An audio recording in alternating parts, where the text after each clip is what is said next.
आपने भी कभी न कभी ये महसूस किया होगा कि जो लोग अच्छे कर्म करते हैं फिर भी वो हमेशा परेशान ही रहते हैं, और जो बुरे कर्म करते हैं वो हमेशा खुशी से रहते हैं।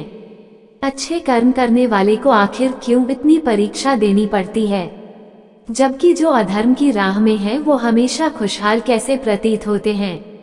अगर आपके मन में भी ये सवाल आया है तो आज हम आपको इसका जवाब देंगे। ये जवाब वो है जो भगवत गीता में प्रभु श्री कृष्ण ने अर्जुन को दिया था। भगवत गीता में वर्णित कथा के अनुसार जब भी अर्जुन के मन में कोई दुविधा हुई तब वो श्री कृष्ण के पास पहुंच जाते थे। एक बार की बात है, अर्जुन ने भगवान श्री कृष्ण से कहा कि हे प्रभु, मेरी इस दुविधा का अंत कीजिए और इस सवाल का जवाब दीजिए। श्री कृष्ण ने कहा, पार्थ क्या पूछना चाहते हो? अर्जुन भगवान श्री कृष्ण से बोले, हे वासुदेव, मुझे एक दुविधा ने घेर रखा है और इसका समाधान आप ही बता सकते हैं।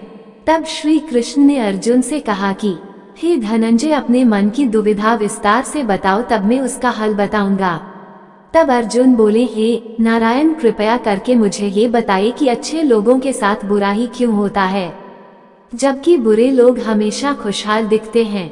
अर्जुन के मुख से ऐसी बातें सुनकर श्री कृष्ण जी मुस्कुराते हुए बोले, हे पार्थ, मनुष्य जैसा देखता है या फिर महसूस करता है, वास्तव में वैसा कुछ नहीं होता, बल्कि अज्ञानतावश वे सच्चाई को समझ नहीं पाता। श्री कृष्ण बोले, अब मैं तुम्हें एक कथा सुनाता हूँ, जिसे सुनने के पश्चात तुम समझ जाओगे कि हर एक प्राणी को उसके कर्म के अनुसार ही फल मिलता है, अर्थात जो बुरा कर्म करता है उसे बुरा ही फल मिलता है, और जो अच्छा कर्म करते हैं उन्हें अच्छा ही फल मिलता है। अच्छे कर्म और बुरे कर्म मनुष्य पर निर्भर करते हैं। प्रकृति हर मनुष्य को राह चुनने का मौका देती है। अब इसका फैसला करना व्यक्ति पर निर्भर करता है कि वह कौन सी राह चुनता है। श्री कृष्ण बोले, बहुत समय पहले की बात है, एक नगर में दो पुरुष रहा करते थे। उनमें से एक पुरुष व्यापारी था। उनके लिए अपने जीवन में धर्म और नीति के बहुत महत्वता थी। वह पूजा पाठ और भगवान की भक्ति में बहुत विश्वास करता था।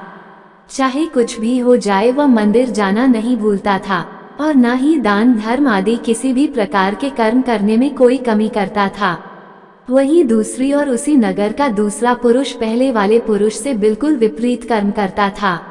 वह पुरुष प्रतिदिन मंदिर तो जाया करता था, लेकिन पूजा पाठ के उद्देश्य से नहीं, बल्कि मंदिर के बाहर से चप्पल एवं धन चुराने के उद्देश्य से मंदिर जाया करता था। उसे दान धर्म नीति आदि किसी चीज से कुछ भी लेना देना नहीं था। इसी तरह समय बीतता गया और एक दिन उस नगर में जोरों की बारिश हुई, जिसकी वजह से उस दिन नगर के मंदिर में पंडित के अलावा और कोई नहीं था। ये बात जब दूसरे पुरुष को पता चली तो उसके मन में ख्याल आया कि आज ही सही मौका है मंदिर के धन को चोरी करने के लिए, और वह बारिश में ही मंदिर पहुंच गया। वो व्यक्ति मंदिर पहुंचकर पंडित की नजरों से बचकर मंदिर के सारे धन और जेवरात चुराकर वहां से भाग निकल गया। उसी समय धर्म कर्म में विश्वास रखने वाला दूसरा पुरुष भी मंदिर पहुंचा और भगवान के दर्शन किए, परंतु दुर्भाग्य से मंदिर का पुजारी उस दूसरे पुरुष को ही चोर समझ बैठा और शोर मचाने लगा। शोर सुनकर मंदिर में भीड़ जमा हो गई और सभी लोग उस भले पुरुष को चोर समझ बैठे और उसे अपमानित करने लगे। ये देखकर वह भला व्यक्ति हैरान हो गया और उसे समझ नहीं आ रहा था उसके साथ ये सब क्या हो रहा है। फिर वह किसी तरह उन सब लोगों से बचकर मंदिर से बाहर निकल गया और रास्ते से जाने लगा, लेकिन दुर्भाग्य ने उनका साथ वहां भी नहीं छोड़ा। रास्ते से जाते समय एक गाड़ी ने उस व्यक्ति को घायल कर दिया। फिर वो पुरुष लंगड़ाते हुए घर को जाने लगा। तभी रास्ते में जाते हुए उस व्यक्ति की मुलाकात उस दुष्ट व्यक्ति से हो गई, जो मंदिर से धन चोरी करके जा रहा था। वह दुष्ट व्यक्ति झूमता नाचता हुआ जा रहा था और यह बोलता हुआ जा रहा था कि आज तो मेरी किस्मत चमक गई, एक साथ मुझे इतना सारा धन मिल गया। यह बातें उस भले आदमी ने सुन ली और उसे हैरानी हुई और क्रोधित होकर घर की ओर जाने लगा। उसका विश्वास भी अब डगमगाने लगा। उसने भगवान के प्रति बहुत क्रोध आया।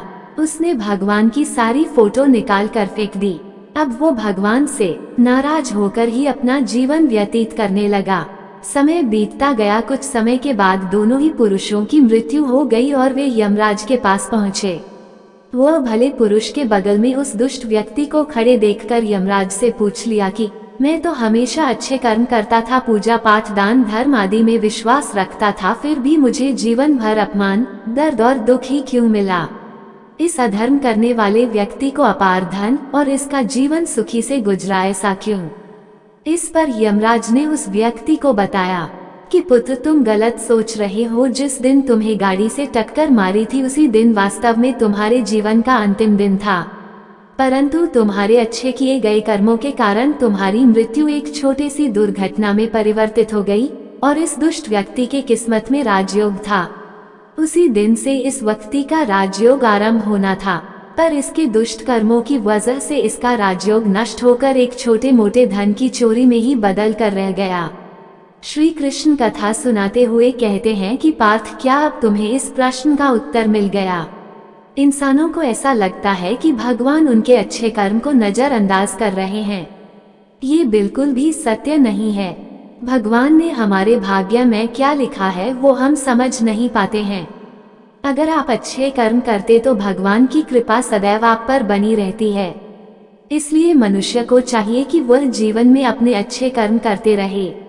भगवान श्री कृष्ण ने गीता में भी बताया है कि किसी के द्वारा किया गया कर्म कभी भी व्यर्थ नहीं जाता है। भले ही कर्म अच्छा हो या बुरा, उसका फल उसको जरूर मिलता है। तो मित्रों, आशा है कि आपको ये जानकारी अच्छी लगी होगी। आइए प्रेम से बोले श्री राधे राधे, राधे राधे।